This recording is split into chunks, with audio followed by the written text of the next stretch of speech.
저렇게 먹었는데도 살이 안 찐다고요? 세상 정말 불공평해. 안녕하세요. 가정의학과 전문의 김현옥입니다. 여러분, 이 틱토커는 이렇게 먹어도 살이 안 찐다고 해요. 그런데 정말 이렇게 먹어도 살이 안 찌는 사람이 있나요? 왜 그런 걸까요? 이분은 뭐 진짜 많이 드시네요. 아니 프렌치 후라이에 기름을 이렇게 들이부어서 이 초콜릿에 버터를 이렇게 발라 먹는 건 전 또 처음 보네요. 단위 그램당 칼로리가 굉장히 높은 기름과 당류와 같이 드시는 거니까 일반적으로는 정말 살이 많이 찌는 조합이죠. 근데 와, 정말 말랐네요. 근데 이런 분들이 있기는 합니다. 예를 들어 국내 유명 유튜버인 쯔양도 이 먹방을 시작할 때는 라면을 8봉지가량 먹었지만 하다 보니까 이 먹는 양이 많이 늘어나서 20봉지까지 먹게 됐다고 말을 했는데요. 이 햄버거 20개, 방어 10kg, 또 라면 20개, 16m의 곱창, 또 초밥 240개 등 다양한 먹방을 시도를 했고, 또 칼로리로 따지자면 10,000에서 16,000kcal에 달했다고 합니다.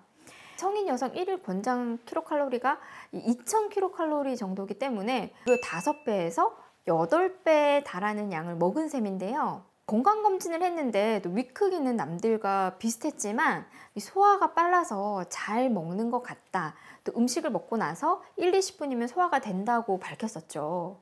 더 놀라운 일은 먹방 유튜브를 하면서 살이 빠졌다는 건데요. 사실 쯔양은 살이 안 찌는 게 아니라 먹는 거에 비해서 안 찐다는 것이 맞는 말일 것 같습니다.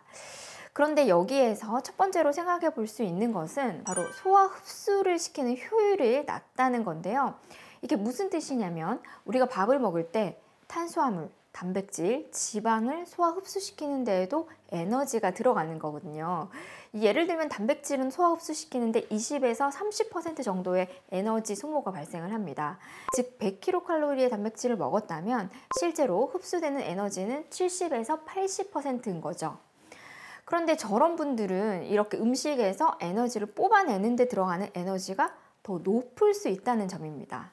두 번째로는 소화 흡수를 시키는 효율도 낮지만 실제로 흡수되는 비율도 낮을 수가 있습니다.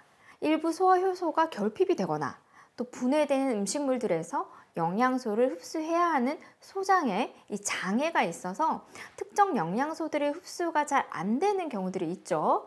실제로 만성적인 소화 흡수 장애를 가지고 계시는 분들도 있는데 이런 분들은 치료를 받으면서 잘 계획된 식이를 하지 않으면 잘 먹어도 살이 빠지게 되는 분들이 있습니다. 그런데 이런 분들은 오히려 혈관으로 영양분을 충분량 공급을 하면 더 빠르게 체중이 증가되기도 하니까 에너지가 들어가도 살이 안 찌는 것이 아니라 에너지를 잘 흡수를 하지 못하는 경우인 거죠. 그리고 이런 소화 흡수의 효율도 안 좋으면서 일상생활 속에서 더 많은 칼로리를 소모하는 습관들이 있을 수가 있어요.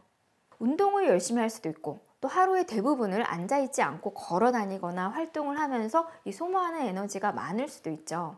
운동선수들은 엄청난 칼로리를 먹으면서도 체중이 늘어나지 않는 것은 그만큼 쓰기 때문인 거죠. 그런데 이렇게 활동을 해서 먹방 유튜버들이 섭취한 칼로리를 다 소모하는 것은 사실 근육량이 많은 남자가 아니라면 쉽지가 않은 것은 사실입니다. 또 화면으로만 보여지는 유튜버나 틱토커라면 이 보이지 않는 시간 동안은 음식을 섭취하지 않는 간헐적 단식을 할 수도 있어요. 실제로 일부 먹방 유튜버들은 1일 1식을 하거나 촬영할 때만 음식을 먹고 촬영하지 않을 때는 음식을 먹지 않는다고 해요.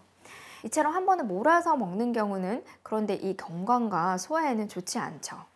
한 번에 많이 들어간 음식들을 소화시키려면 위산도 많이 분비가 돼야 되고 또 위산이 오랫동안 위에 머무르면서 위염이 발생할 확률도 올라가고 또 잦은 금식 기간 동안에는 오히려 음식이 위산에 비해서 너무 없어서 또 속쓰림이 더 심해질 수 있습니다. 그리고 또 이건 아니겠지만 먹고 토하는 분들이 있을 수도 있을 것 같아요. 이건 저 영상 속 유튜버가 그럴 거라는 건 아니지만 촬영 이후에 단백질과 지방이 많은 음식들은 위 속에서 4-5시간 이상 머물게 되거든요. 이 촬영이 다 끝난 다음에 토를 해도 충분히 음식물들이 위 속에 남아있게 되는 거죠. 그런데 이건 정말 건강에 안 좋죠. 위산이 매번 역류를 하면서 식도염도 생기고 또 치아들도 부식이 될 수가 있습니다. 그리고 정신적으로도 이 식이장애가 생기기 쉽기 때문에 정말 안 좋고, 이분은 사실 그런 경우가 아니라면 좋겠네요. 이외에도 당뇨병이나 갑상선 기능 항진증이 있는 분들은 이 살이 빠지게 됩니다.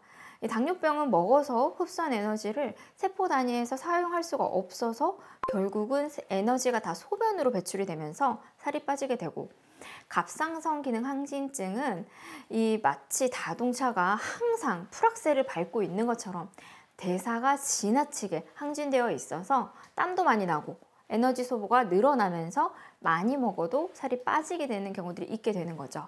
이렇게 먹방 유튜버들이 거대한 양의 음식을 먹는데도 살이 찌지 않는 다양한 이유들을 머릿속에서 떠오르는 대로 이야기를 해봤는데요. 이건 어디까지나 의사로서 이 PD님이 궁금해하는 현상에 대해서 개인적인 의견을 밝힌 것입니다.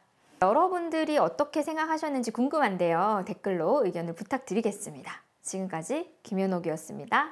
오늘 내용이 좋았다면 구독, 좋아요, 알림 설정 부탁드리겠습니다. 감사합니다.